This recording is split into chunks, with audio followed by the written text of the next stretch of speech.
11월 17일 정치회의 시작합니다. 도이치모터스 권오수 회장이 구속되면서 국민의힘 윤석열 후보의 부인 김건희 씨 수사에 속도가 붙을 전망입니다.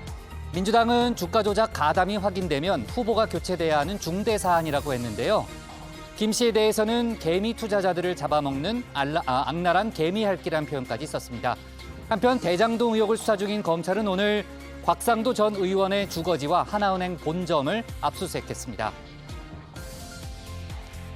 선대위 쇄신 요구가 쏟아지는 가운데 민주당 이재명 후보가 이르면 오늘 이해찬 전 대표를 만납니다.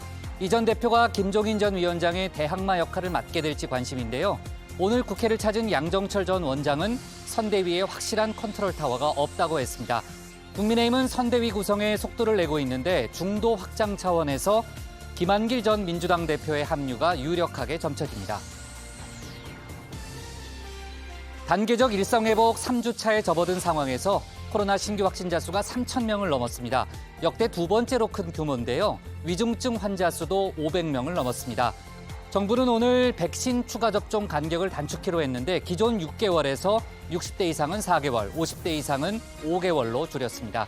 오늘 준비한 소식 많습니다. 들어가서 본격적으로 정치부회의의 문을 열겠습니다.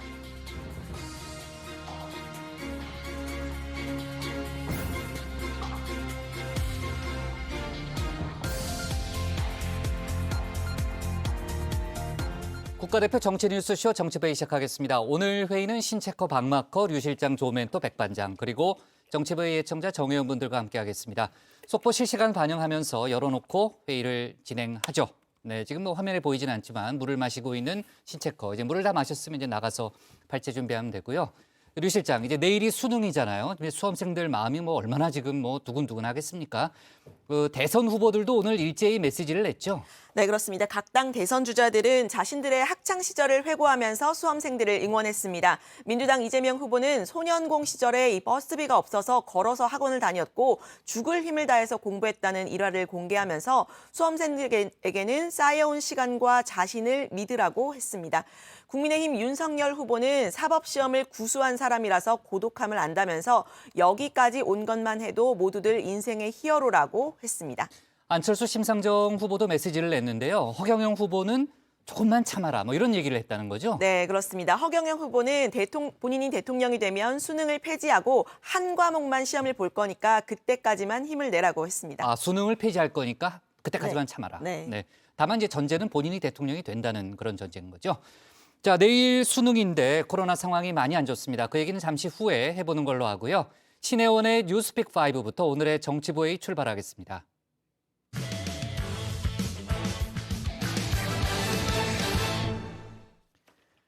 단계적 일상회복 보름여 만에 신규 확진자 수가 3,000명을 또 위중증 환자 수가 500명을 넘어섰습니다. 숫자상으로는 긴급 멈춤에 돌입해야 할 위기 상황인데요. 정부는 매주 코로나 위험도 평가를 실시하고 부스터샷 접종 간격을 단축하겠다고 했습니다. 오늘 대장동과 도이치모터스 주가 조작 의혹 관련 수사 속보도 많은데요. 뉴스픽에서 관련 내용 정리하겠습니다.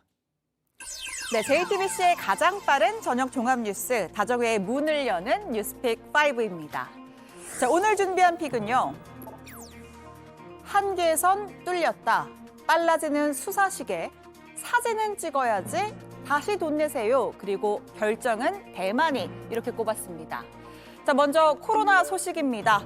위드 코로나 시작 보름 만에 코로나 신규 확진자 수가 3,000명대로 뛰어 올랐습니다.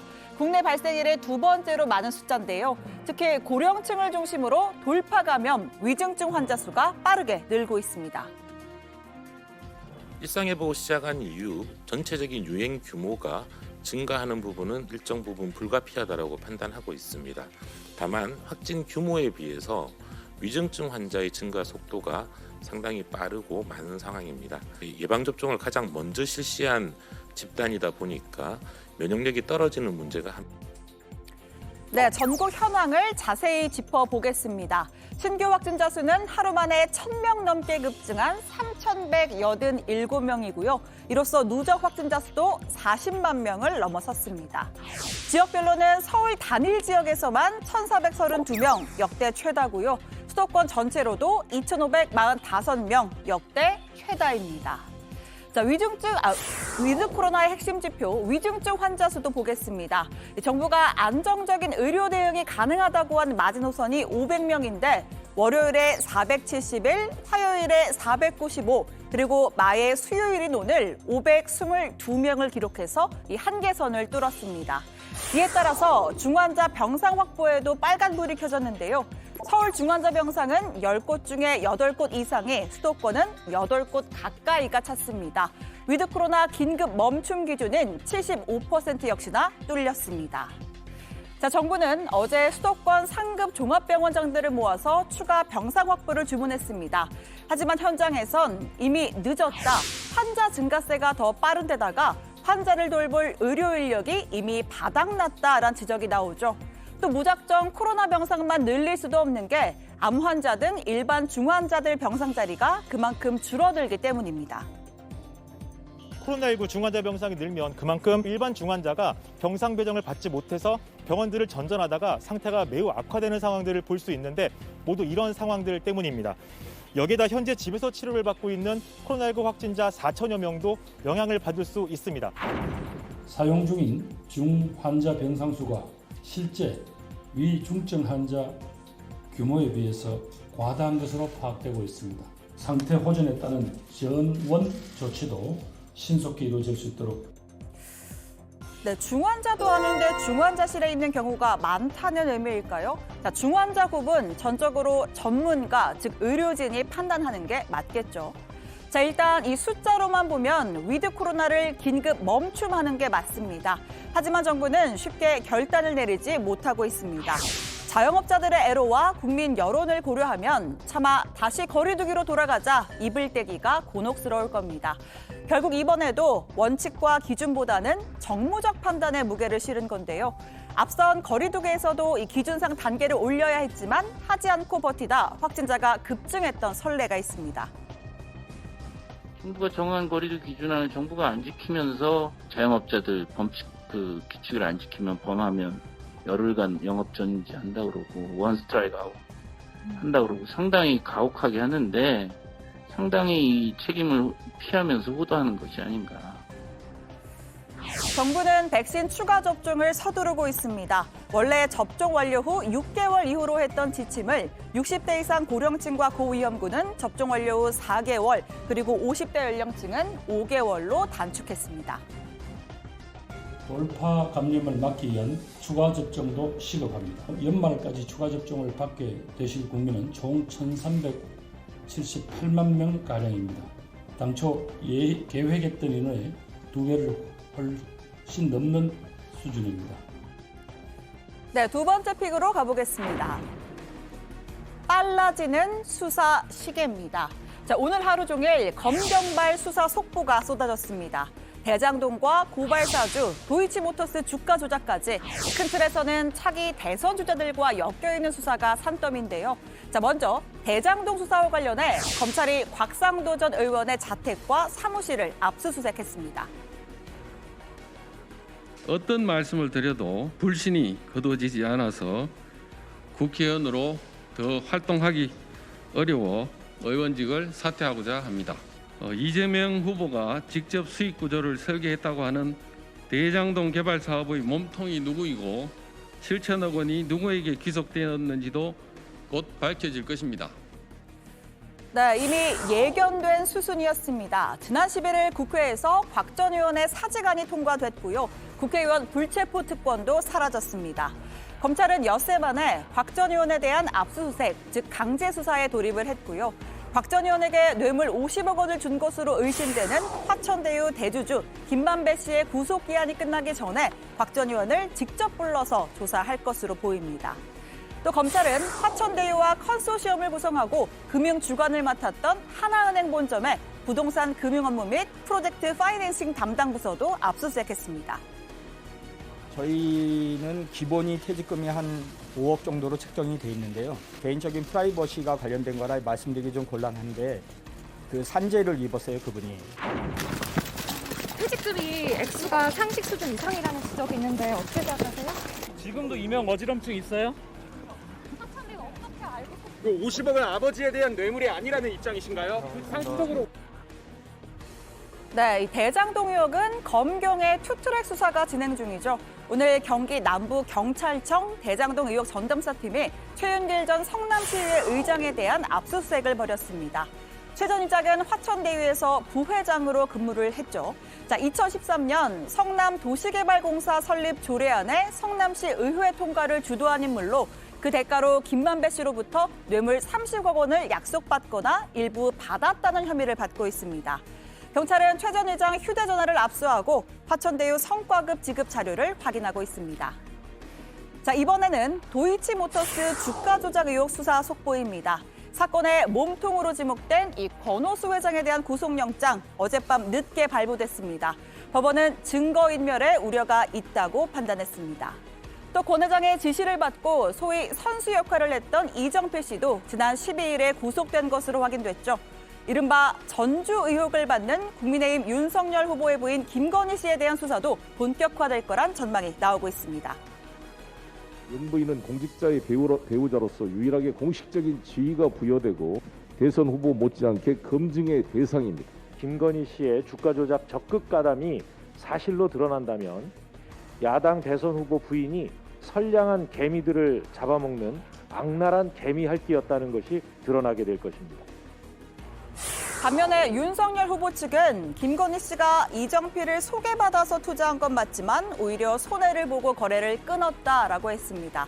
계좌 내역 일부를 직접 공개하기도 했습니다. 또 국민의힘은 곧 김건희 씨가 공식 석상에 등장할 것이라면서 검찰이 윤 후보의 정치 일정에 맞춰서 김 씨 의혹을 끄집어내 수사한다, 이렇게 불만을 드러냈습니다.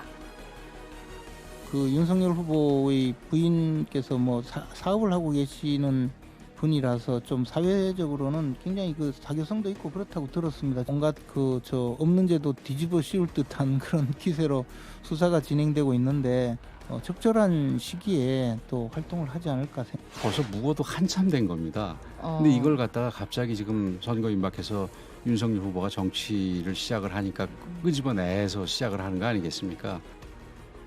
네, 추가로 돌아온 수사 속보는 들어가서 더 전해드리겠습니다. 자, 이어지는 픽은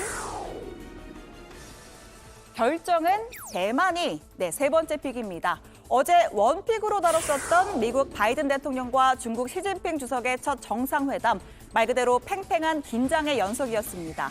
G2의 가장 민감한 패권 다툼 이슈인 대만 문제를 놓고서 바이든 대통령은 하나의 중국을 지지한다, 다만 현 체제를 유지해야 한다, 이렇게 모호한 발언을 했는데요. 대만 독립을 지지한다는 거냐 아니냐 갑론을박이 벌어졌습니다. 결국 바이든 대통령이 다시 나섰습니다. I said that they have to decide, and we are not encouraging independence. We're encouraging that they do exactly what the Taiwan Act requires. And that's what we're doing. Let them make up their mind. Period. 네, 대만 독립을 장려하는 건 아니다. 결정은 그들이 한다라고 했습니다. 앞서 대만이 공격받으면 미국이 방어할 것이라고 말했던 것에 비하면 한 발, 아니 최소 두 발은 물러난 모양새인데요. 어쨌든 백악관은 대만 해협의 평화와 안정을 깨는 어떠한 행위도 강력히 반대한다는 뜻을 분명히 전달했다고 재차 강조했습니다. 자, 오늘의 네 번째 픽은 사진은 찍어야지로 꼽았습니다.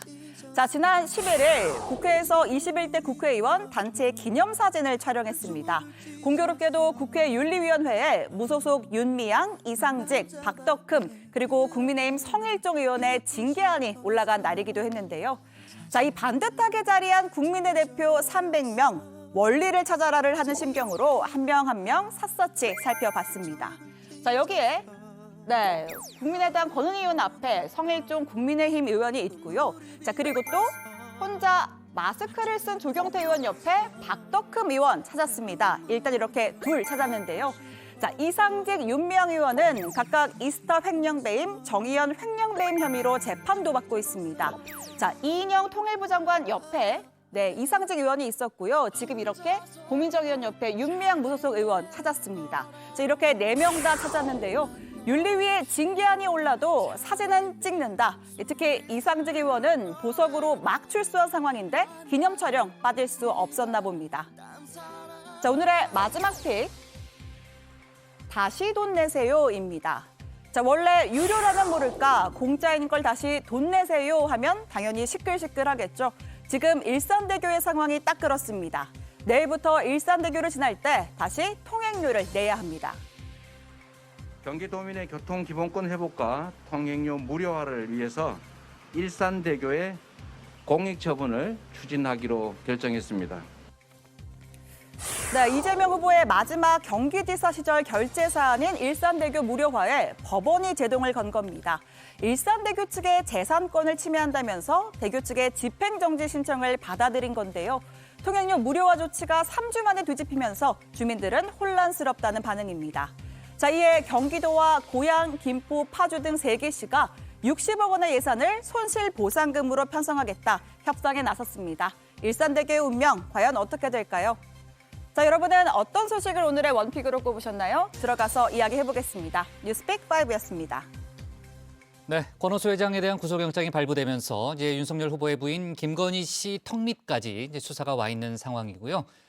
글쎄요, 뭐 검찰이 이제 소환 시기를 검토하고 있다라는 그런 얘기는 들리고 있고, 아까 좀 들어봤지만 그 민주당의 공세 수위가 상당히 높네요. 물론 이제 혐의가 드러난다면이란 전제를 깔았지만 윤호중 원내대표 같은 경우에는 악랄한 개미핥기에 좀 빗대기도 했고요. 또 대통령이 돼도 부인 자격이 없기 때문에 후보가 사퇴해야 할 사안이다라는 그런 주장을 하고 있습니다.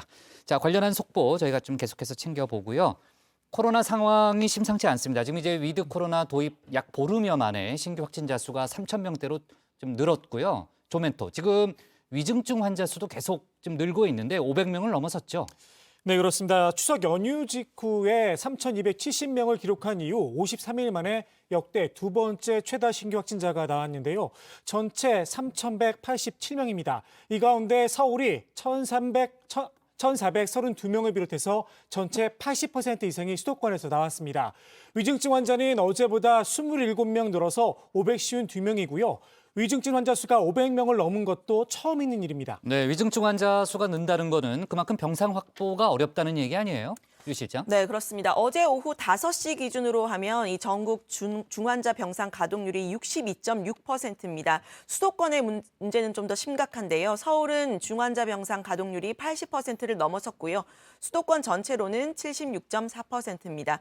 정부는 이 단계적 일상 회복, 위드 코로나를 중단할 비상계획을 기준으로 중환자 병상 가동률을 75%를 제시했는데 이 부분을 넘어선 겁니다. 네, 그러면 어떻게 해야 되는 거예요? 그러니까 이론적으로는 비상계획, 그러니까 긴급 멈춤으로 가야 되는 거잖아요. 네, 수치상으로는 일단 그런데요. 당장 비상계획으로 가지는 않는 분위기입니다. 중대본이 오늘 오후에 브리핑을 했는데요. 단계적 일상회복 대응 방안을 검토하기 위해서 매주 새롭게 위험도를 평가할 계획이라고 밝혔습니다. 5가지 핵심 지표가 있는데 중환자실 병상 가동률, 의료 대응 역량 대비 발생 비율, 또 주간 신규 위중증 환자 수, 60세 이상 확진자 비율, 60세 이상 및 고위험군의 추가 접종률 이렇게 5가지 항목을 주로 해서 정례 평가를 새롭게 진행을 하고요.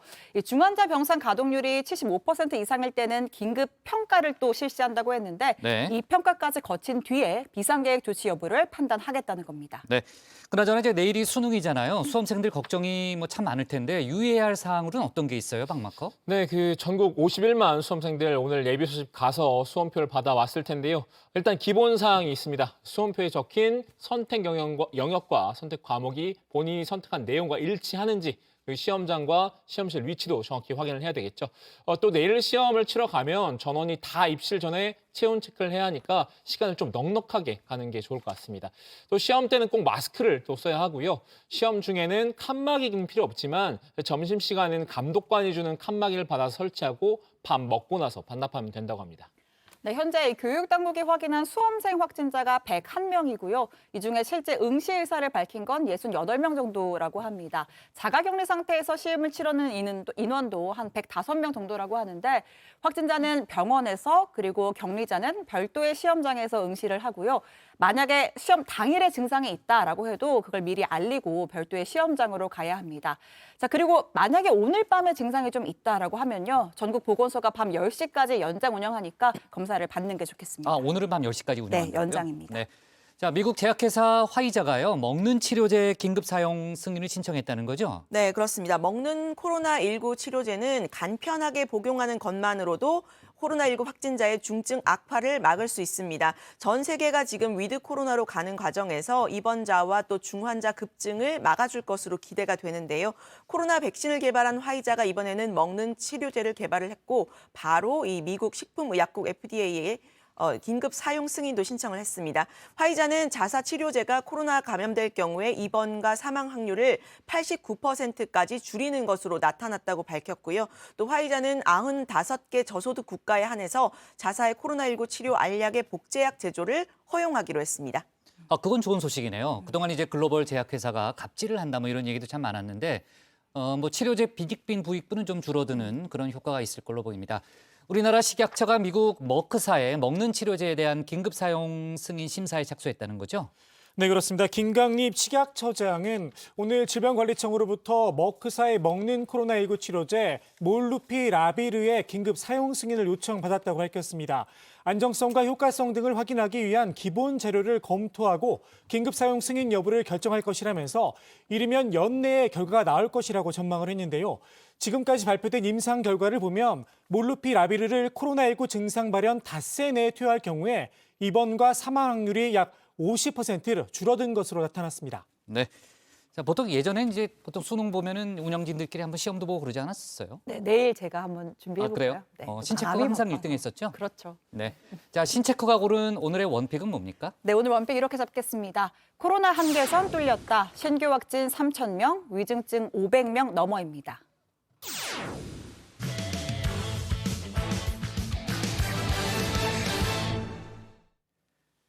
여야 모두 선대위 인선과 구성을 놓고 고심이 깊어지고 있죠. 민주당은 머리는 많고 일할 손발은 부족한 가분수 선대위를 걱정하고 있는데요. 일각에선 이해찬 전 대표 등판론도 나왔습니다. 양정철 전 민주연구원장은 오늘 국회를 찾아서 선대위가 비효율적이라고 쓴소리를 했죠. 관련 소식을 유정아 상황실장이 정리했습니다. 제가 느끼기로는 기민함이 좀 부족하지 않느냐. 그 현장의 이 어려운 문제들에 대해서 또 해야 될 일들에 대해서 좀 더 민감하게 또 신속하게 반응하고.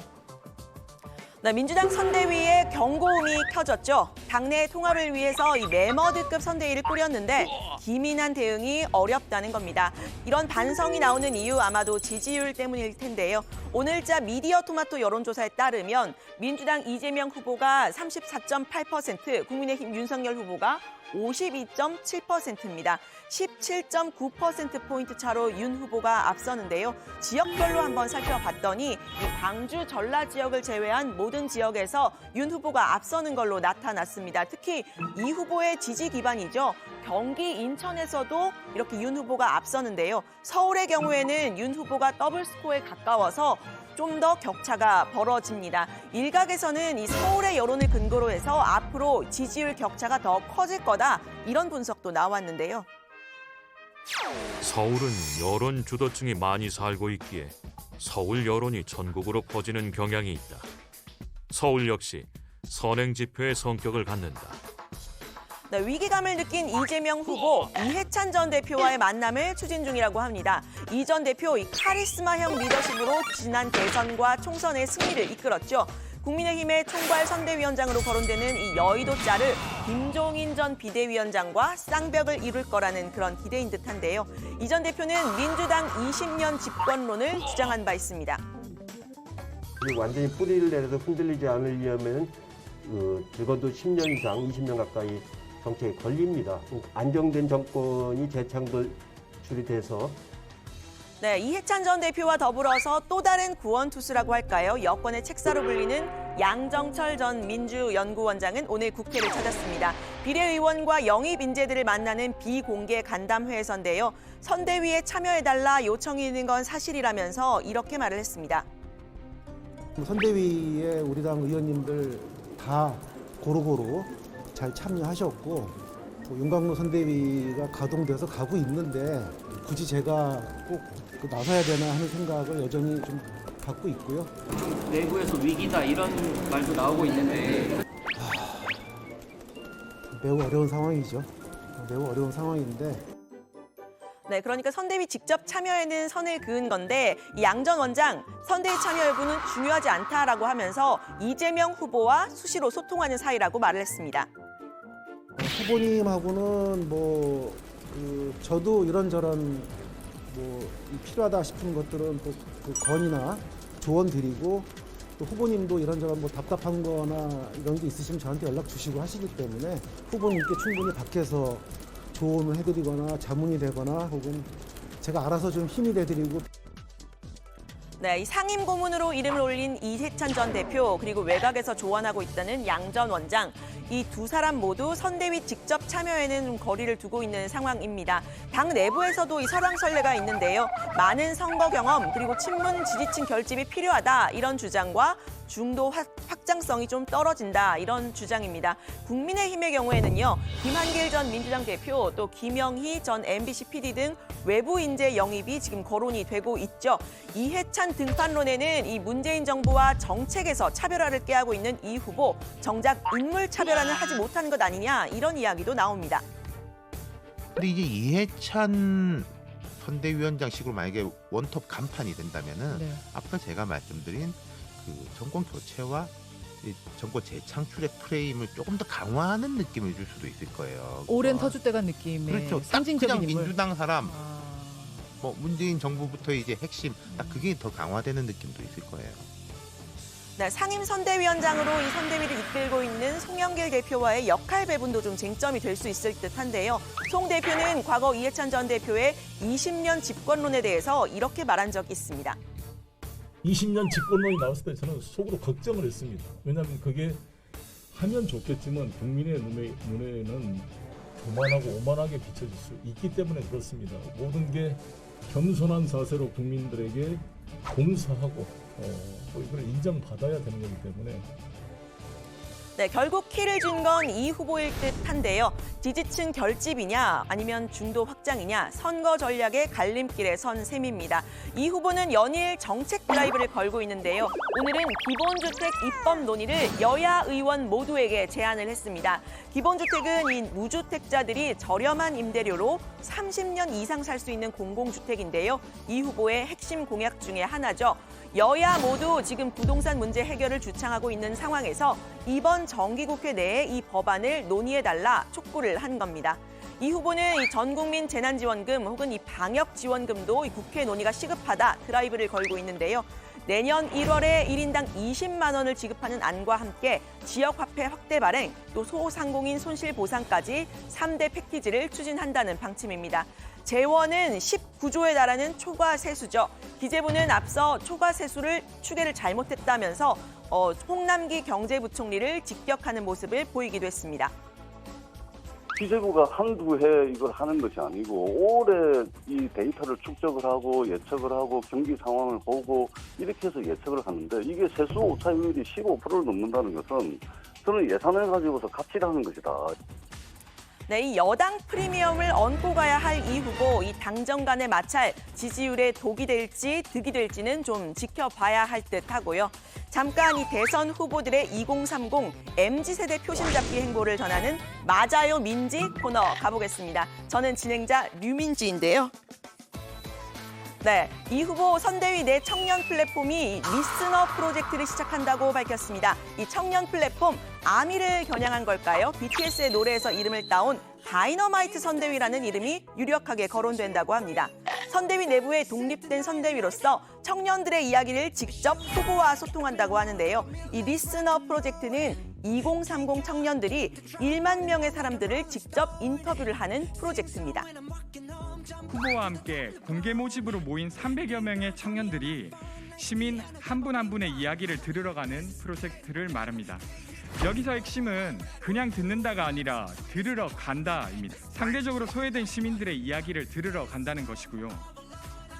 네, 프랑스 마크롱 대통령이 대선 캠페인 당시에 이렇게 자원봉사자들과 함께 2만 3천 명의 소외된 시민들을 직접 만나서 인터뷰를 하고요. 정책을 만들었던 이 위대한 행진이라는 프로젝트를 벤치마킹했다고 합니다. 최근 6개월간 즐거운 일은 같은 가벼운 질문부터 정부에게 하고 싶은 쓴소리는 같은 정치와 정책에 관한 질문까지 10개의 질문을 물어본다고 하는데요. 정규직을 노동을 하고 있는 사람들에 비해 프리랜서나 비정형 노동자의 이야기는 또 적게 들리고 있죠. 4인 가구에 비해 1인 가구도 저는 마찬가지라고 생각합니다. 그런 사람들에게 저희가 직접 가서 저희의 캠프의 귀를 그리고 캠프의 마이크를 갖다 대고 네, 이 후보는 오늘 오후에는 대학 언론사 간담회에도 참석을 했습니다. 연일 청년들을 직접 만나는 건 이 후보의 이 강점이 발휘될 수 있다. 이런 분석이 바탕이 됐는데요. 이재명 후보 같은 경우에 장점이 굉장히 좀 소탈하고 솔직하게 이야기하는 거에 장점이 있습니다. 그래서 그런 어떤 시도, 그런 일정들을 많이 잡고 있는 상황이고요. 더 나아가서 결국에는 2030 세대가 가지고 있는 현실적인 어떤 어려움과 문제를 해결하는 실천적이고 실용적인 어떤 정책. 네, 상대적으로 청년들과의 만남에서 좀 실수가 잦았던 윤석열 후보와는 차별화 지점이 될 수 있다고 본 듯합니다. 윤 후보는 과거 대학생들과의 간담회에서 이런 말을 해서 논란이 됐었죠.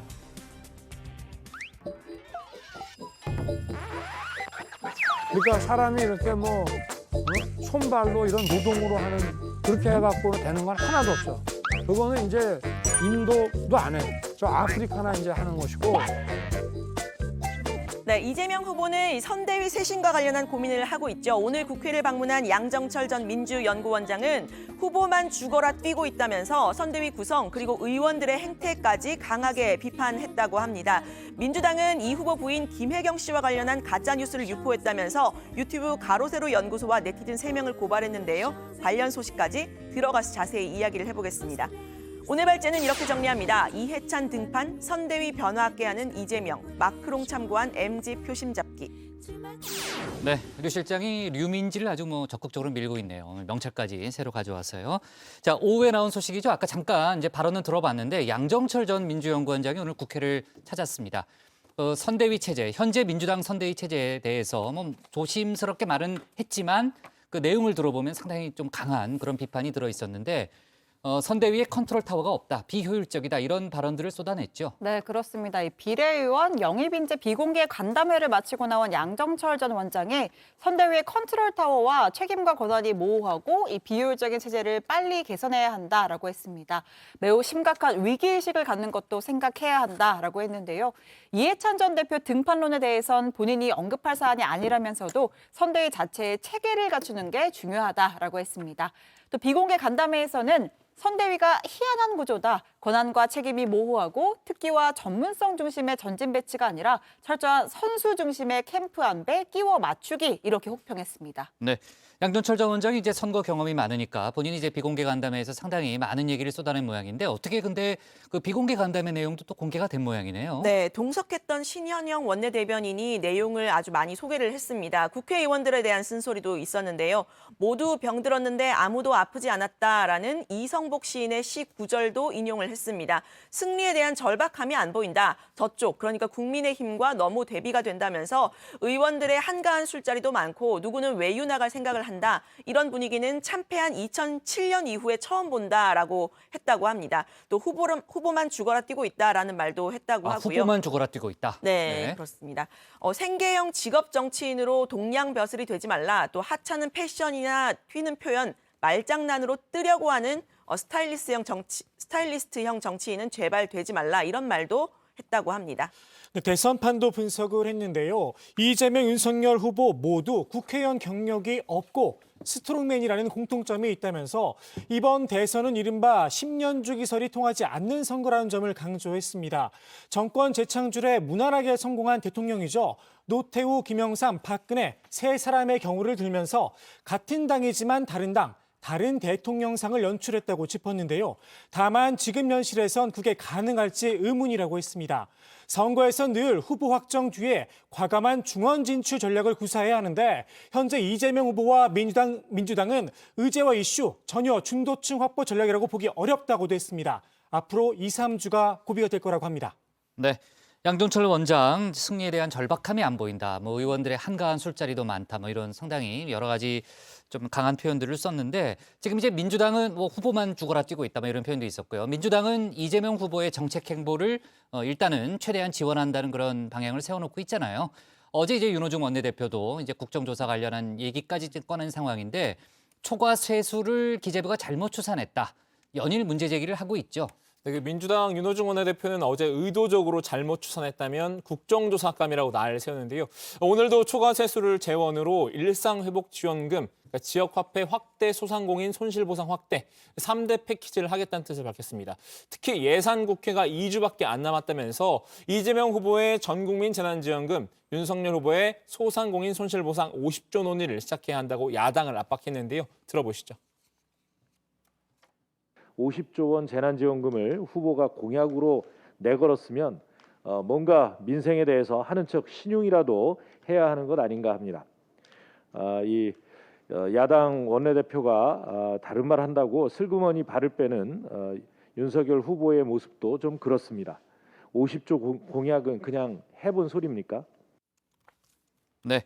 자, 앞서 민주당이 이제 윤석열 후보의 부인 김건희 씨에 대한 공세를 강화했다는 얘기를 했는데 오늘 국민의힘에서는 이재명 후보의 변호사비 대납 의혹에 대해서 공격을 했죠. 네, 그렇습니다. 일단 검찰은 이 의혹과 관련해서 강제 수사, 그러니까 압수수색에 어제 돌입을 했습니다. 이 변호사들의 사건 수입 내역 등을 가지고 있는 법조윤리협의회와 이 서울 지역 세무서 4곳을 압수수색한 건데요. 자, 국민의힘은 사건을 맡고 있는 수원지검에 항의 방문을 갔습니다. 시민단체가 관련 사건을 고발한 지가 한 달이 넘었는데 수사에 진척이 없다가 이 국민의힘의 방문을 앞두고 압수수색을 했다는 겁니다. 변호사가 30명인데 변호사비를 3억 받았다는 건 허위 사실이다라고도 주장했는데요. 이 사건을 수원지검에 배당한 것부터가 문제다 날을 세웠습니다. 이 사건은 이재명 후보의 뇌물 의혹에 가장 가까이 와 있는 급소입니다. 그런데 이 사건이 왜 여기 수원지검에 있습니까? 수원지검장이 신모 지검장, 그 전에 우리 윤석열 후보를 내쫓는데 최선봉했었던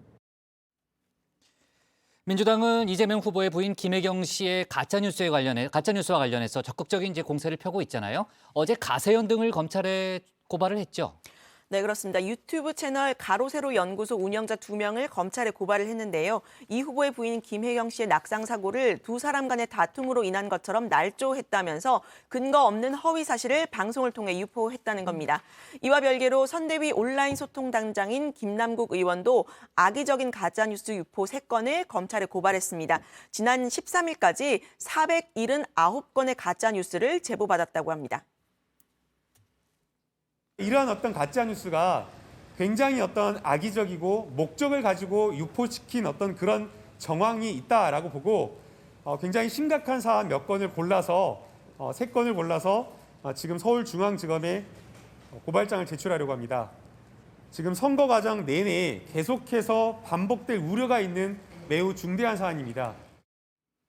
네, 김남국 의원이 오늘 고발장을 접수하는 그런 장면이었네요. 김남국 의원 목이 좀 쉬었네요. 지금 목소리 들어보니까. 자, 김혜경 씨 관련해서 이제 민주당에서 적극적으로 해명도 하고 반박도 하고 또 공세도 펴고 있는데 어제 저희가 이제 회의 중에 속보로 전했습니다만 그 외출 사진을 보도했던 더 팩트가 사진을 내리고 사과문을 게재했죠. 네, 그렇습니다. 그 김 씨의 수행원을 김 씨라고 잘못 보도한 매체가 직접 사과를 했는데요. 이 언론사 기자 5명이 김 씨의 병원 외출을 차량으로 따라붙어서 스토킹 신고를 받고 출동한 경찰이 제지하는 일도 있었습니다. 관련 보도를 접한 조국 전 법무부 장관은 페이스북에 글을 남겼는데요. 2019년 내가 외출만 하면 차량으로 바짝 따라붙고 내 딸의 일거수일투족까지 취재 보도하던 언론사들이 생각난다면서 그런데 이들은 김건희 씨 근처에는 가지도 않는다고 쏘아붙였습니다. 네.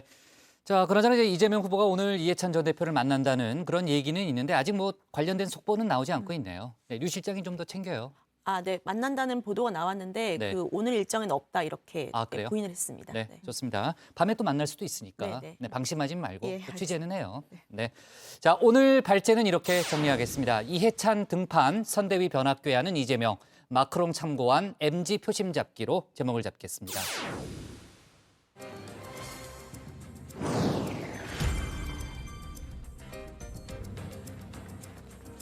놓쳐선 안 될 뉴스들을 쉽고 빠르게 전해드리는 백다혜의 이 시각 다정회입니다. 지금 시각 5시 14분을 향해 가고 있는데요. 이 시각 다정회 소식들 먼저 키워드로 살펴보겠습니다. 네, 사회조사 4조 원, 비극적 사건 이렇게 있는데요. 오늘은 조익신 멘토에게 물어보겠습니다. 어떤 키워드가 눈에 띄나요? 또 제가 또 대학에서 사회학을 좀 공부했기 때문에 사회조사로 하겠습니다. 네, 운이 좋게도 정답입니다. 네, 제가 준비한 첫 번째 소식의 키워드 사회조사입니다.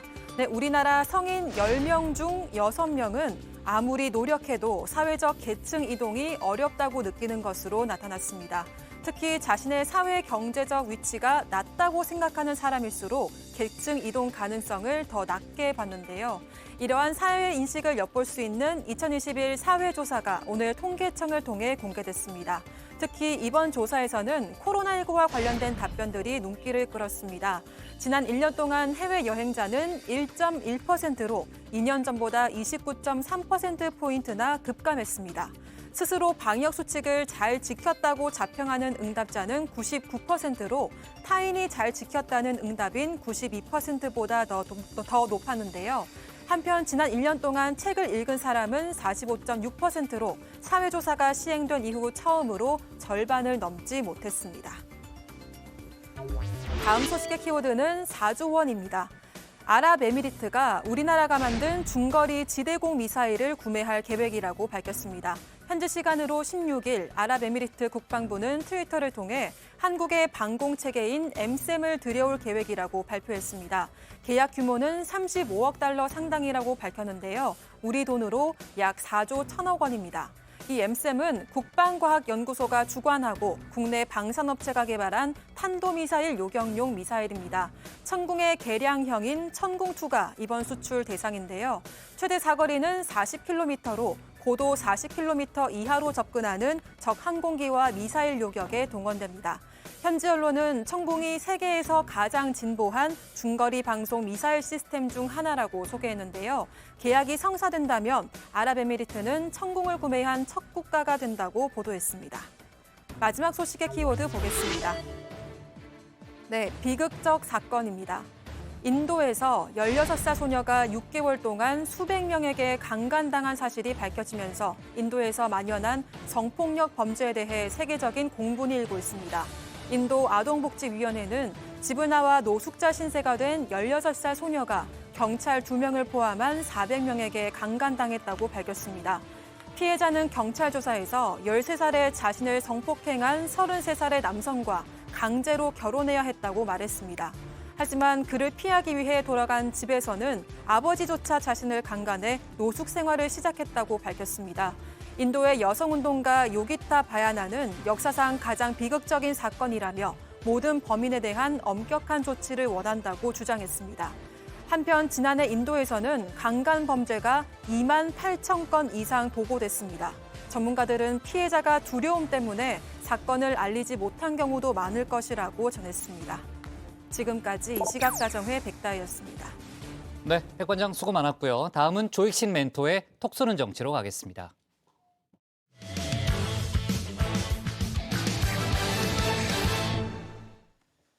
네, 조금 전에 나온 속보를 보니까요. 국민의힘 윤석열 후보가 김종인 전 비대위원장을 만났다고 합니다. 앞서 이준석 대표와 선대위 인선안을 논의한 뒤에 만날 거란 전망이 있었죠. 이 대표와의 협의는 전화로 가름하기로 하고 곧바로 김 전 위원장을 찾았다고 합니다. 자, 이런 가운데 윤석열 후보는 중도 확장에도 나섰는데 김한길 전 새정치민주연합 대표를 영입한다는 소식도 들어왔습니다. 관련 내용을 조익신 멘토가 정리했습니다.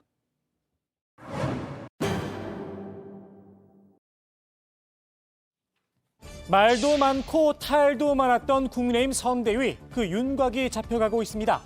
총괄, 상임, 공동, 3단계 선대위원장 체제로 꾸려지는데요.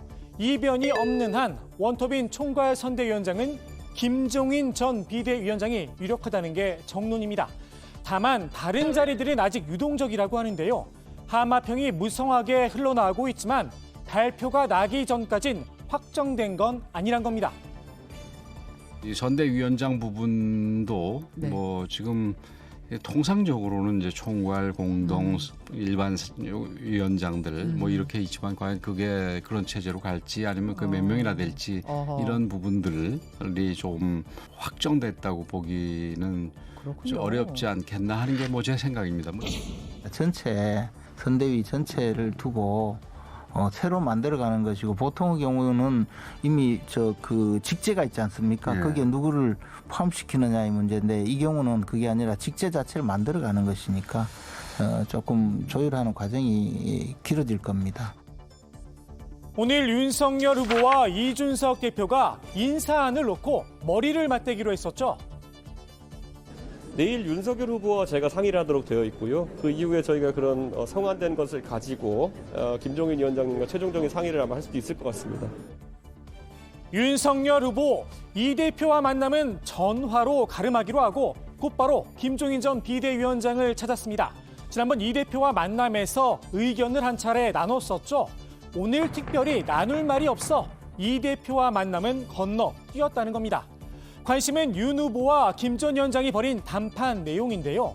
이 대표는 다른 당에 기준하는 1차 인선 수준은 다 된 거 아닌가 싶다고 밝혔습니다. 두 사람 사이에 큰 이견은 없었던 듯합니다. 김 전 위원장의 합류, 이젠 상수가 된 듯하지만 아직도 비토 의견은 여전하죠. 이젠 김종인 저격수라고 해야 할까요? 이재호 고문 또다시 김 전 위원장을 정조준했습니다. 이른바 김종인 전권론을 정면으로 맞받은 겁니다. 김종인 위원장이 과거에 전권을 부여받았던 상황에서는 굉장히 좋은 성과들을 냈었고요. 가장 대표적인 게 이번에 서울시장 보궐선거겠죠. 박근혜 대통령 다 되게 돼 있었는데 뭘 문재인 대통령도 되게 돼 있었는데 오세훈 시장도 안철수하고 후보 단일화 무조건 되게 돼 있었는데 그걸 무슨 김종인 위원장의 역할이라고 생각하느냐.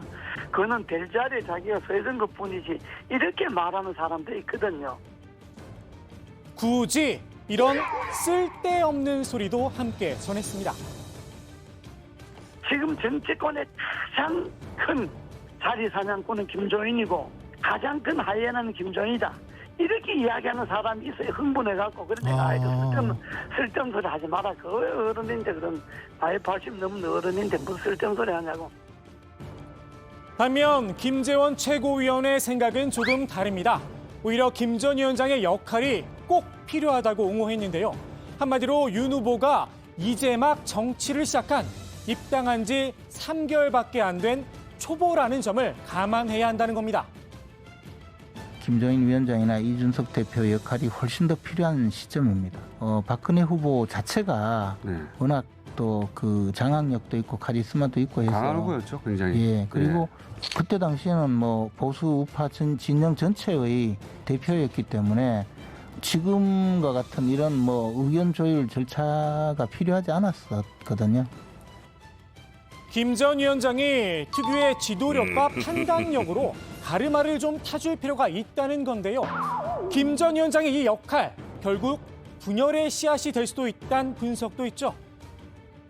후보나 후보 가까운 사람들하고 의견 충돌이 있을 때 그럴 때 후보가 결정하느냐 이때 위원장이 결정하느냐 이게 이제 매일매일 붙일 수 있는 문제니까 매일매일 그런 경우는 제가 근데 공장장님은 이제 다 포기하시고 이제 그 정도 수준으로 이제 우리 당이 좀 잘못되길 바라시네요. 보니까 많이 포기하신 것 같아요. 윤석열 후보 선대위의 구성 원칙을 설명하며 당 밖의 인사들 이야기를 꺼냈었는데요. 국민의힘 당 중심의 선대위 체제다. 당 바깥에서 어쨌든 정권 교체를 바라시는 분들을 또 많이 영입을 하고 그분들의 도움을 받아가면서 한다. 당 밖 인사의 구체적인 이름이 흘러나왔습니다. 바로 새정치민주연합 김남길 전 대표입니다. 김 전 대표를 후보직 속 국민통합위원장으로 영입을 추진 중이란 겁니다. 김한길 전 대표 같은 경우는 지금 여당의 전신정당에서 대표까지 한 분이니까 위원장 후보로서 충분하다고 생각이 되는데 실제 뭐 임명이 될지는 그거는 뭐 당연히 아직 모르겠죠. 근데 국민통합위원회는 굉장히 의미가 있다고 보고요. 김 전 대표는 한때 여권 비주류의 좌장으로 통했죠. 대파주의를 비판하며 국민의당 안철수 대표와 함께 민주당을 떠났던 인물입니다. 패권 정치와 싸우고 참고 견디는 동안 저도 불행했습니다. 안에서 싸우다 기운을 다 소진해버리는 그런 정치 말고 오만과 독선과 증오와 기교로 버티는 그런 정치 말고 계파의 이익을 위해서라면 물불 가리지 않는 그런 정치 말고. 김 전 대표는 김대중 정부를 탄생시킨 책사로도 꼽히는데요. 친노의 좌장으로 통하죠. 민주당 이해찬 전 대표와는 한마디로 정치적 앙숙관계였습니다. 저 이해찬이가 두렵기 때문입니다. 이해찬이 당대표가 되면 자기들 마음대로 공격하기가 어렵기 때문입니다. 우리 당의 대선 후보를 온몸으로 지키는 방패막이가 되겠습니다. 노무현 그분은 지역주의 극복하자고 평생을 싸웠는데 당대표는 충청도가 원내대표는 호남이라는 지역주의 정치하고 그분은 권위주의와 맞서서 맞짱을 떠왔는데 패권적 계파 정치로 국회의원과 대의원들을 줄 세우게 하는 정치. 김 전 대표의 영입, 윤 후보 입장에선 중도 확정에 신호탄을 쏜 건데요. 윤 후보가 김 전 대표의 진보적인 성향까지 소화해낼 수 있을지는 조금 의문입니다. 과거 기독교계의 반대를 무릅쓰고 차별금지법 발의에 나섰던 게 바로 김 전 대표입니다. 일간지에 막 전면 광고, 그리고 법안 공동 발의한 의원들 명단, 우리 집 앞에 막 모여서 막 농성하고 저 국회의원은 반드시 떨어뜨려야 된다. 우리 교회의 적이다. 이런 식으로 하니까. 윤 후보는 김영희 전 MBC 부사장도 영입을 추진 중이라고 하는데요. 김 전 부사장, 한때 쌀집 아저씨로 유명세를 탔죠. 나는 가수다, 느낌표 등 수많은 예능 프로그램을 성공시킨 PD 출신입니다. 이른바 정치 예능의 시초도 김 전 부사장인데요. 아마 이경규가 간다 DJ 편 지금도 기억하시는 분들 많으실 겁니다. 김대중 전 대통령의 투사 이미지를 벗겨냈는데 크게 일조를 했는데요. 이경규 씨와 김 전 대통령의 티키타카, 여기에 김 전 대통령 특유의 유머 감각이 빛을 발했죠. 알고 보면 부드러운 남자, 알부남 DJ를 새롭게 각인시키는 계기가 됐었습니다. 윤 후보, 쩍벌남 논란에 거드름이 묻어난다는 걸음걸이 때문에 이른바 꼰대 이미지가 강하죠. 특히 2030 세대의 거부감이 강한 편인데요. 김 전 부사장, 윤 후보도 새롭게 변신시킬 수 있을지 궁금하긴 합니다. 참고로 윤 후보의 걸음걸이는 집안 내력이라고 하죠. 그때도 걸음걸이가 지금하고 똑같았다. 예. 지금 제가 기억하기에 대학생 때도 체격도 약간 살이 있고 그런 편이고 뭐 행동 그럼 누구나 다 이렇게 어렸을 때 행동이 크게 변하지는 않는 것 같아요.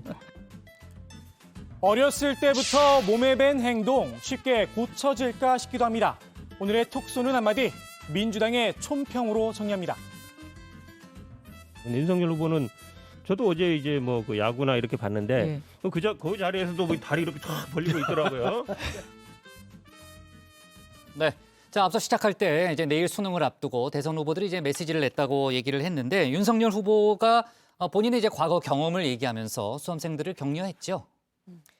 네, 그렇습니다. 윤석열 후보는 저도 사법시험을 구수한 사람이라 그 기분을 안다면서 수험생들에게 응원의 메시지를 건넸습니다. 지금 이 순간도 마지막까지 최선을 다하고 있을 모든 수험생, 함께 마음 졸이셨을 학부모님과 선생님 참으로 고생 많으셨다면서 특히 올해는 코로나 백신까지 맞아가며 공부하느라 어느 때보다 더 힘들었을 것이라고 위로의 말 남기기도 했습니다. 윤 후보는 이어 공부를 하다 보면 어떤 말로도 위로가 되지 않는 외롭고 고독한 순간이 찾아올 때가 있다면서 수많은 고통을 이겨내고 지금 이 자리에 온 것만으로도 이미 여러분은 새로운 시대의 주인공이라고 덧붙였습니다. 네. 자, 윤석열 후보는 오늘 이제 안보 행보를 펼쳤는데요. 최원일 전 천안함 함장 또 천안함 유족 회장을 오늘 오전에 만났죠.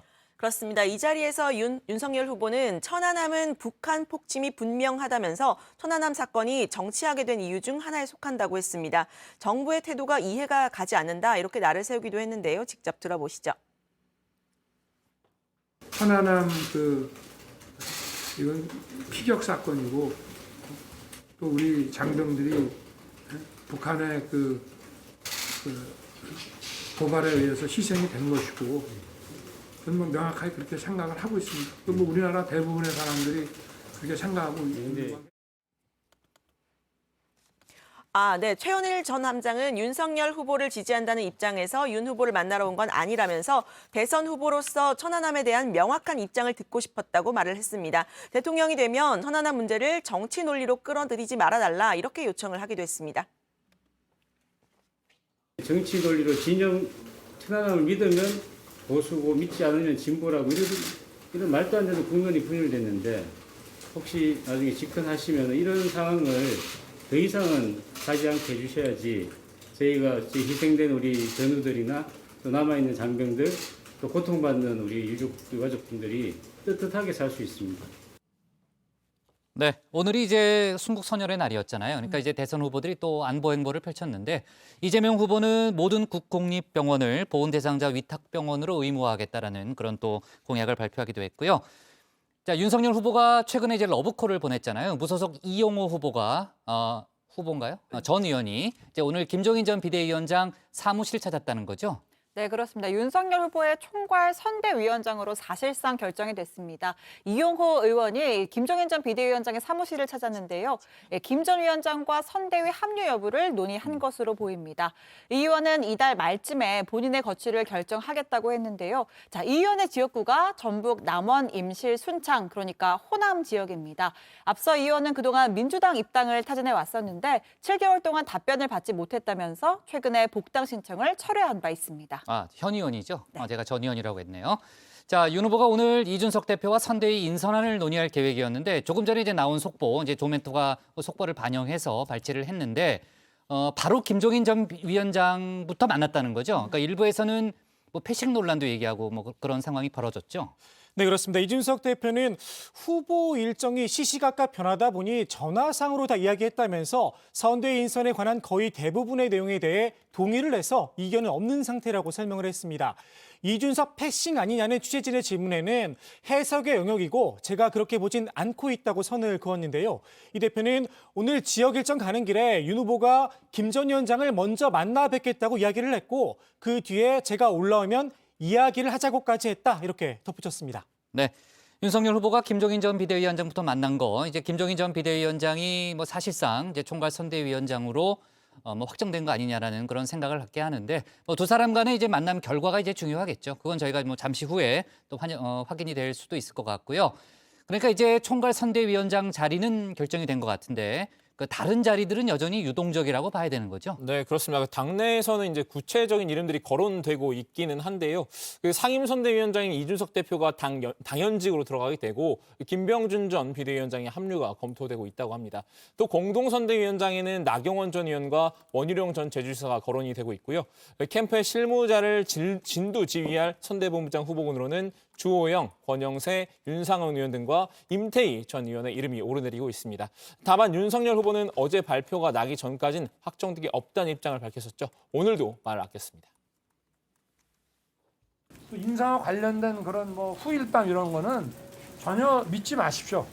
각자 자기 생각일 뿐인 거니까. 그럼 발표되면 여러분들이 보고 객관적으로 판단하시면 됩니다. 네, 김한길 전 대표를 이제 국민통합위원장으로 영입하려 한다는 그런 소식도 많이 들어와 있고 또 그 제안을 한 거 자체는 뭐 어느 정도 이제 확인이 됐는데 김한길 전 대표가 뭐 최종 결정을 이제 내릴 수 있겠죠. 이제 조만간 속보가 나올 걸로 보입니다. 자, 오늘의 톡 쏘는 정치 이렇게 정리하겠습니다. 윤석열 총괄 원톱, 김종인 단판 주목, 김한길 합류 중도 확장 시동으로 제목을 잡겠습니다. 다음은 박준우 마커의 주민입니다.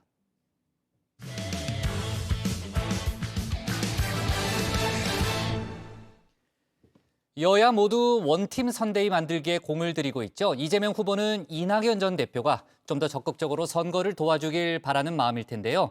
윤석열 후보 역시 홍준표 의원에게 도움을 청하고 있지만 홍 의원은 선대위 합류에 선을 긋고 있습니다. 오히려 윤석열 후보를 향해서 쓴소리도 내고 있는데 관련 소식을 주민에서 정리했습니다. 저는 돌아오지 못할 강을 이미 건너버렸다라는 생각이 들고요.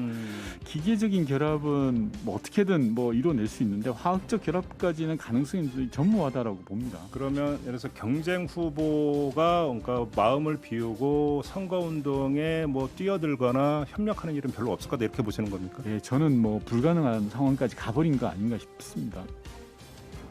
국민의힘 본경선 최종 결과가 발표되기 전날 나왔던 여권 인사의 발언입니다. 경선 이후 국민의힘은 원팀이 되기 어려울 거다, 이런 희망 섞인 전망을 내놨었는데요. 간절한 마음으로 재를 뿌린 게 통한 걸까요? 윤석열 후보의 통합 드림팀 구상이 난관에 봉착했습니다. 경선 경쟁 후보들 가운데 윤 후보의 손짓에 응답한 이는 오로지 원희룡 전 제주도지사뿐인데요. 원 후보님은 또 함께 대선을 같이 치르기로 이렇게 했기 때문에 전반적인 얘기를 조금 했고, 내가 갖고 있는 생각 이런 걸 좀 얘기를 했고, 본인도 또 좀 어떤 식으로 함께 할지 좀 고민을 해보겠다고. 윤 후보는 어제 원전지사와 함께 아침 식사를 했죠. 이 자리에서 원전지사에게 선대위 합류를 요청했다고 합니다. 원전지사 역시 긍정적으로 화답한 것으로 전해집니다. 다만 원전지사는 윤 후보에게 다른 경쟁자들의 마음도 돌릴 수 있도록 최선을 다해야 한다고 덧붙였다는데요. 윤 후보 노력을 게을리한 것 같지는 않습니다. 홍준표 의원과 유승민 의원에게 전화를 걸었는데 애석하게도 이런 상황이란군요.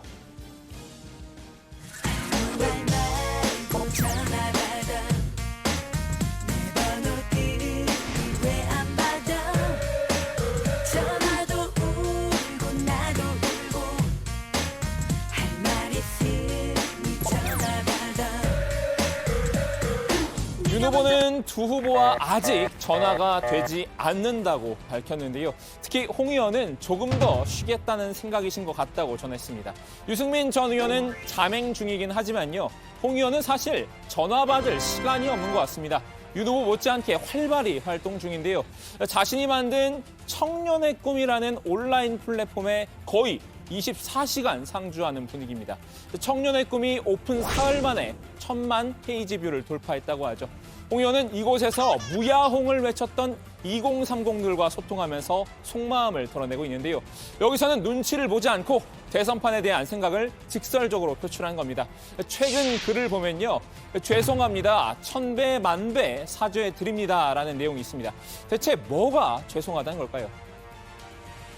이번 대선이 지는 사람은 정치 보복이라고 따질 것도 없이 감옥을 가야 될 겁니다. 마치 이번 대선이 석양의 무법자 대선처럼 보인다. 홍 의원은 해당 글에서 어쩌다 선진국 시대에 이런 양아치 대선이 되었는지라고 한탄했는데요. 결국 자신이 경선에 패배하면서 이재명 대 윤석열 대결을 만든 게 죄송하다는 뜻입니다. 이런 대선에는 참여하고 싶지 않다는 뜻을 애둘러 나타낸 셈입니다. 내 역할은 여기까지다. 전당대회 소상회담에 분명히 이야기했습니다. 비리 대선에는 참여하지 않는다. 이번 대선은 물 건너갔지만 대선 3수를 시사한 듯한 입장도 밝혔죠. 2027 대선 출마 의향이 있나라는 물음에 이렇게 검토해 보겠습니다라는 답변을 남긴 겁니다. 국민의힘은 대체로 이런 홍 의원의 독자 행보를 우려스럽게 바라보고 있는데요. 용광로 선대를 이루는데 부담이 되기 때문이겠죠.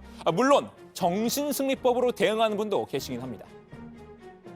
홍준표 의원께서 젊은이들이 참여하는 그런 그 플랫폼을 만들고 활동하시는 것이 사실은 우리 당에서 좀 벗어날 수 있는, 완전히 마음을 떠날 수 있는 젊은 세대들에게는 오히려 그 공간을 마련해주고 있다고 생각을 하고요. 그런 점에서 대선에서는 긍정적인 역할을 분명히 하고 계신다고. 그러니까 김재원 최고위원의 말은 청년 소통 강화라는 측면에서 볼 때는 긍정적이라는 판단입니다. 하지만 상당수는 홍 의원의 마이웨이가 당에 도움이 된다기보다는 홍준표 개인 마케팅에 그칠 가능성이 크다고 보고 있죠. 이럴수록 홍 의원의 선대위 합류 가능성도 희박해질 것이라는 예상입니다. 여기에 김종인 전 비대위원장의 복귀가 초읽기에 들어갔는데요. 이 경우 사실상 홍 의원이 윤 후보의 손을 잡기는 어려울 것이라는 전망이 우세합니다. 자, 여기서 잠깐 불멸의 코너 시간입니다. 박마커의 슬기로운 과거 탐구 생활인데요. 대체 홍 의원과 김 전 위원장 사이에는 무슨 일이 있었길래 이렇게까지 서로 으르렁거리는 걸까요? 둘의 악연은 28년 전으로 거슬러 올라갑니다. 지난 1993년 두 사람은 검사와 피의자 신분으로 만나는데요. 노태우 정부 청와대 경제수석이었던 김 전 위원장, 당시 동화은행으로부터 뇌물을 받은 의혹이 제기됐죠. 김 전 위원장은 결국 구속됐고 그때 김 전 위원장을 조사한 검사가 바로 홍 의원이었습니다. 동화은행 비자금 사건뿐만 아니라 노태우 수천억 비자금 사건의 모금 창구이기도 했습니다. 엄청난 뇌물 전가가 두 번이나 있는 분을 그 외에도 두 사람은 정치 무대에서 여러 차례 충돌했는데요. 가장 최근은 김 전 위원장이 당을 이끌던 지난해부터 올해 초 사이입니다.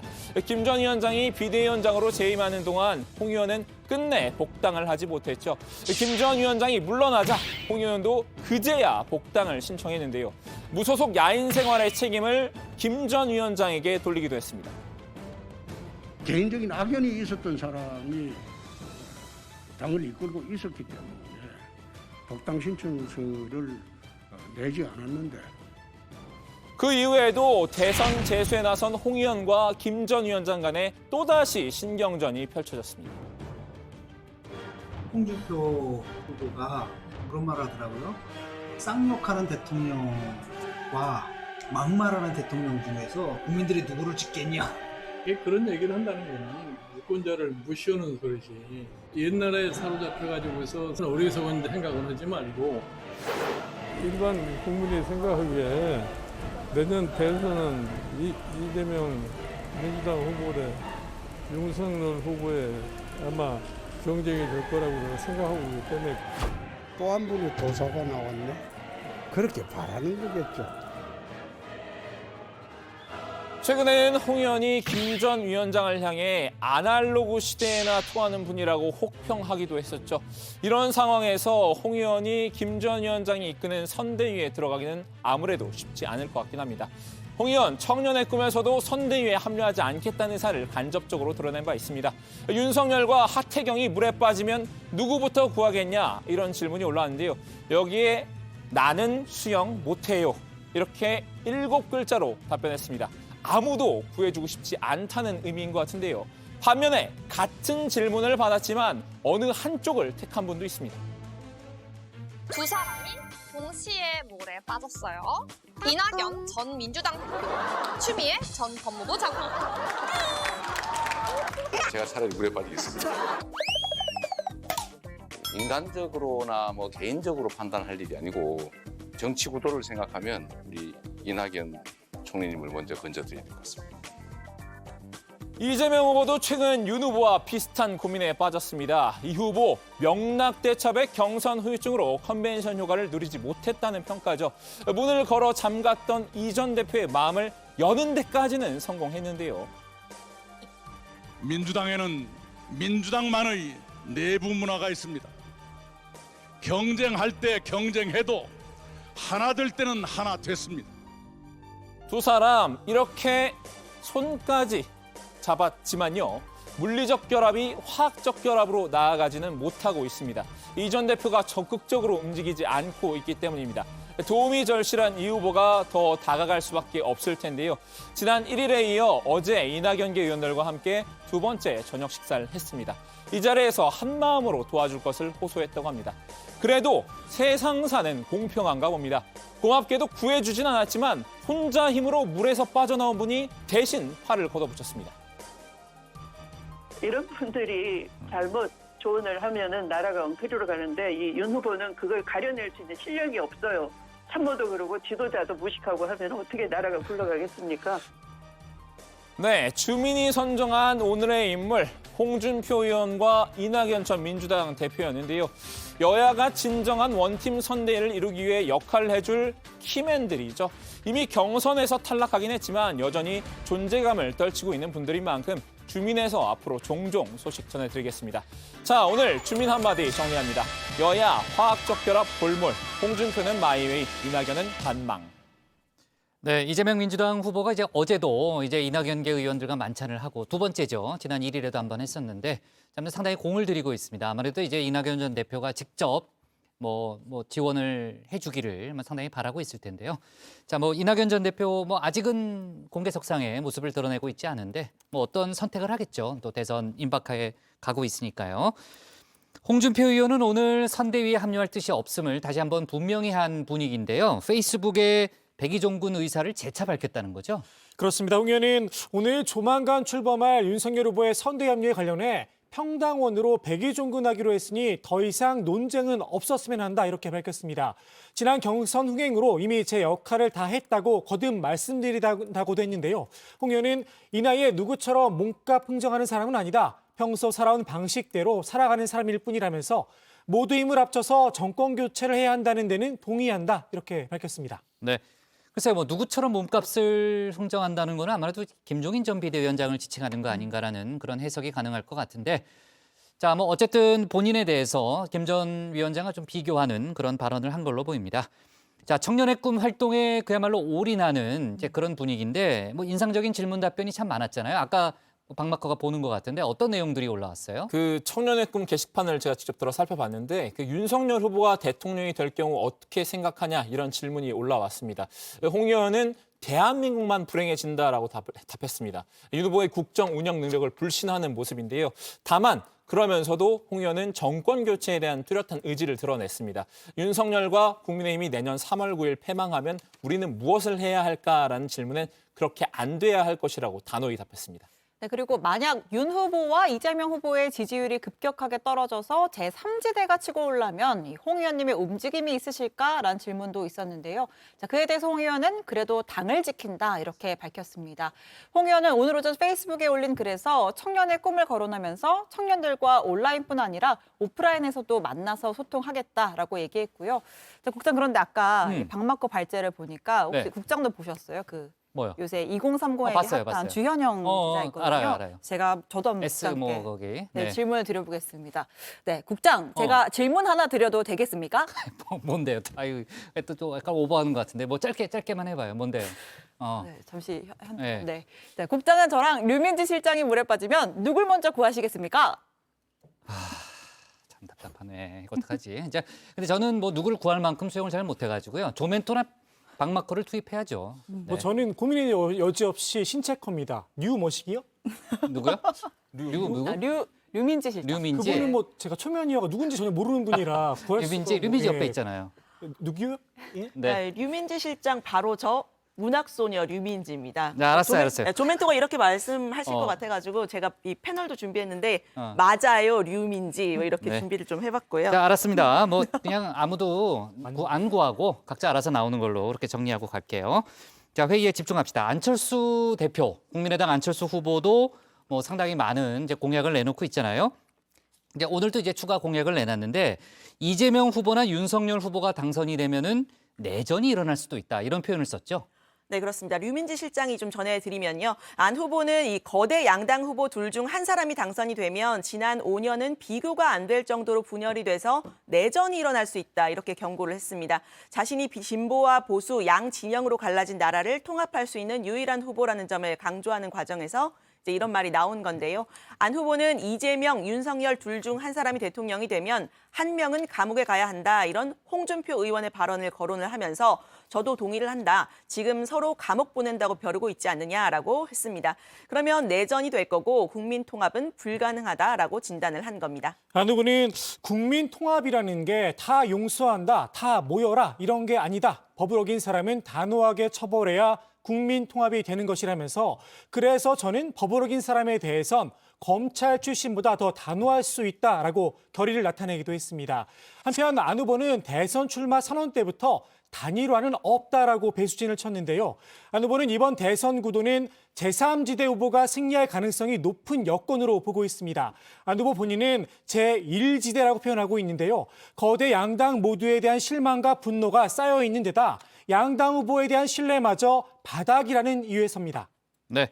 자, 안철수 대표가 단일화에 선을 긋는 발언을 이어가고 있는데 국민의당 선거대책총괄 본부장을 맡고 있죠. 이태규 의원도 안 후보가 다른 후보에게 양보할 가능성은 없다. 이렇게 발언을 했죠. 네, 그 이태규 의원은 안 후보가 후보 자리를 다른 후보한테 양보할 생각은 추호도 없다면서 아예 단일화 가능성을 재차 일축했습니다. 이미 안철수 후보는 본인이 완주하겠다고 한 입장을 밝혔다고 강조했는데요. 다만 제3지대 후보들 간의 연대까지는 가능하다고 했습니다. 한번 들어보시죠. 김동연 후보뿐만이 아니라 어떤 후보라도 추구하는 가치나 철학 뭐 이런 부분이 같다면 충분하게 모든 후보들에게 연대의 문은 열려 있고, 그건 뭐 안철수 후보뿐만 아니라 모든 후보들이 다 그런 원칙적인 입장을 갖고 있는 걸로 알고 있습니다. 후보 간의 단일화 문제나 이런 부분은 제가 볼 때에는 어느 누구도 지금 확정적으로 그런 이야기를 할 수 없다. 안철수 대표가 이제 출마 선언한 지 2주 됐거든요. 이렇게 이제 단일화 이런 얘기가 자꾸 나오게 되면 본인의 이제 완주 의지를 자꾸 이제 의심받게 된 지지자들한테 그런 문제가 있습니다. 그래서 이 의원은 여야 거대 정당 후보를 바라보는 다수 국민의 마음은 흔쾌하게 찍어주고 싶지 않다는 여론이라고 평가했는데요. 양당 후보들은 부패 프레임, 자질 프레임에 빠져 아직 극복하지 못하고 있다면서 선거가 격화되면 아마 상호 총격전으로 서로 내상을 입을 거고, 그러면 지지율이 출렁거릴 수 있는 여러 변곡점들이 생길 수 있을 것이라고 전망했습니다. 네, 이 의원은 이 도덕성, 자질, 비전, 구체적인 정책 추진 전략 부분에서 차분하게 비교 경쟁 프레임이 만들어지면 그 부분에서 안철수 후보가 우위에 설 수 있다, 이렇게 기대감을 드러내기도 했습니다. 특히 국민의힘 윤석열 후보에 대해서는 사실 민심을 가지고 국민의힘에 들어갔는데 그 민심으로 당심을 누른 게 아니고 민심은 없어지고 당심에 기대해서 후보가 됐다, 이렇게 평가를 했습니다. 그러면서 윤 후보 스스로 이근술이라는 것을 보여주지 못하면 위기에 다시 빠질 가능성이 있다, 이렇게 전망했습니다. 네, 역시 이제 제3지대 김동연 후보도 오늘 국립 5.18 민주묘지를 찾았는데 대선에서 완주하겠다라는 그런 의지를 밝히기도 했죠.